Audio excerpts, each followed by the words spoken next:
Hello there, how you doing? Welcome to Work Tips Pro. In this video, I'm going to share with you some interesting work trends in a post-COVID world.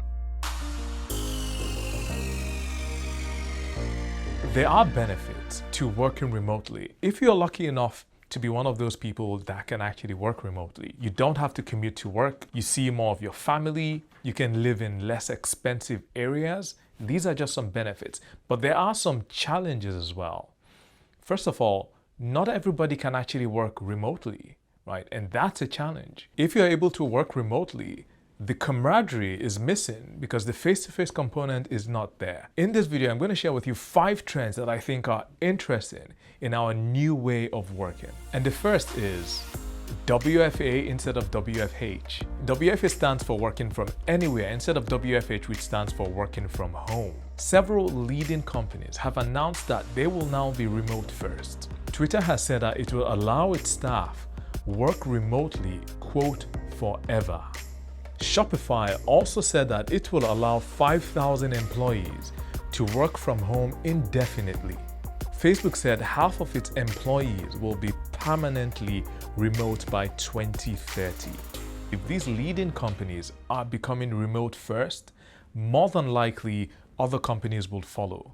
Companies may even start offering this as a way to show that they're progressive and also as a way to attract talent. So the trend is going to move from working from home to working from anywhere.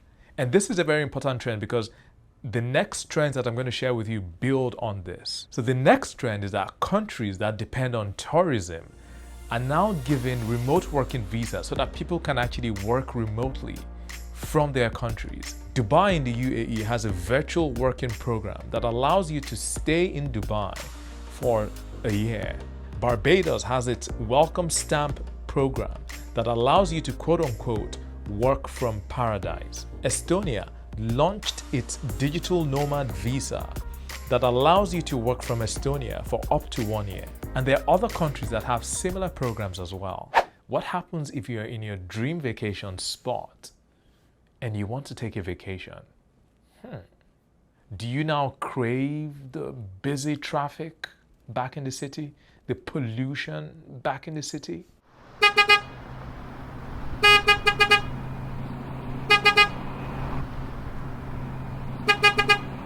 It's all right.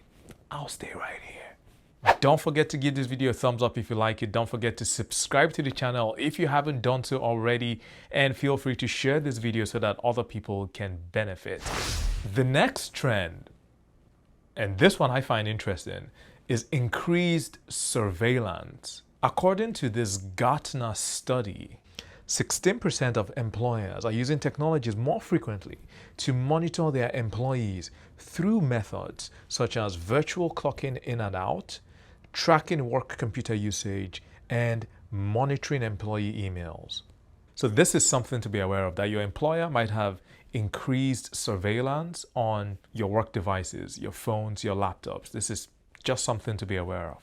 The next trend that we could possibly see is a reverse brain drain. This well-written HBR article mentions that at a societal level, regions or countries that suffer from a brain drain, whereby a lot of talent actually migrates out of those countries, out of those regions in search of better jobs, could see a reverse trend now that people can work from anywhere. So just in case that wasn't clear, there are countries, there are regions that suffer from a lot of people, a lot of their local talent leaving their countries or leaving their regions because their people are going in search for better jobs elsewhere. Now, if people can work from anywhere, then those regions, those countries, those cities will not suffer from people leaving their place. And the 5th trend is more meetings, shorter meetings, and longer working days. Now you might be thinking, it sounds like a trick equation. Again, it's more meetings, shorter meetings, and longer working days. In this study by Harvard and NYU, researchers analyzed email and meeting data from over 3 million users from North America, Europe, and the Middle East. and they analyzed data before the COVID pandemic and during the COVID pandemic. They found out that people are having more meetings, and that makes sense, right? When you're in the office, if you had a question, you could just stop by somebody's desk and ask that question. Now you have to schedule a meeting for that. So it makes sense that meetings have increased. Now, what made me scratch my head was people are having shorter meetings. So one possible reason is that people just want to get online meetings over with. So they get straight to the point and they're done with the meetings.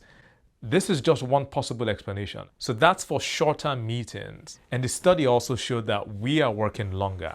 And I don't think this comes as a surprise. Our work life just bleeds into our personal life and we end up working longer. So these are some trends that I find interesting in a post-COVID world. Don't forget to give this video a thumbs up if you like it. Don't forget to subscribe to the channel if you haven't done so already. And feel free to share this video so that other people can benefit. And don't forget to check these videos out. See you in the next video.